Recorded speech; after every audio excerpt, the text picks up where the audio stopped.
Hello மக்களே, welcome to Stella's kitchen. இப்போ நம்ம செய்ய போகிறது அப்பளக்குழம்பு.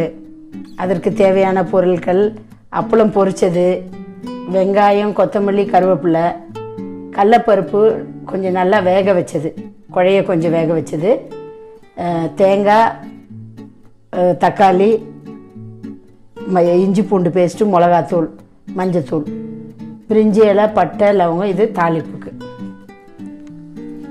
இப்போ இந்த பட்டை, லவங்கம், பிரிஞ்சி இலையெல்லாம் பொரிச்சிக்கலாம்.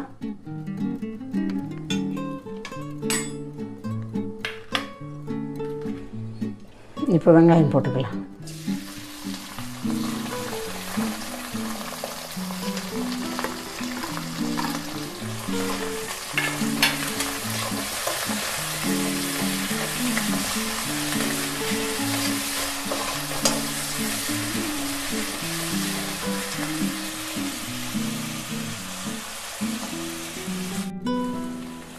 வெங்காயம், கருவேப்பிலை, கொத்தமல்லி இதெல்லாம் வதங்கிடுச்சு.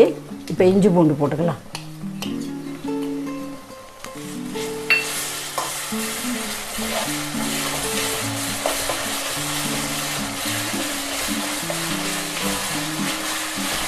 இஞ்சி பூண்டு கொஞ்சம் வதங்கணுன்னா இப்போ தக்காளி போட்டு வதக்கிக்கலாம்.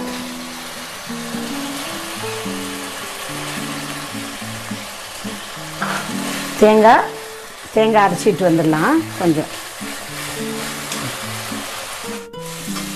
வெங்காயம், தக்காளி, இஞ்சி பூண்டெல்லாம் வதங்கிடுச்சு.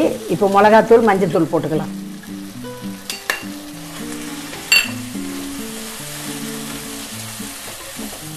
இது போட்ட பிற்பாடு மசாலா போட்டுக்கலாம். வெங்காயம், இது தேங்காய், தக்காளி வதக்கிக்கலாம். இப்போ இந்த கடலப்பருப்பு வேக வச்சது கொஞ்சம் மசிச்சு இருக்கும், அதை அப்படியே போட்டுக்கலாம். இப்போ தண்ணி ஊற்றிக்கலாம்.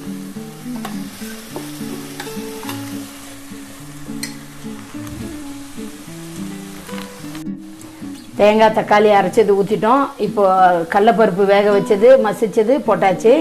இப்போது தண்ணி ஊற்றிக்கலாம்.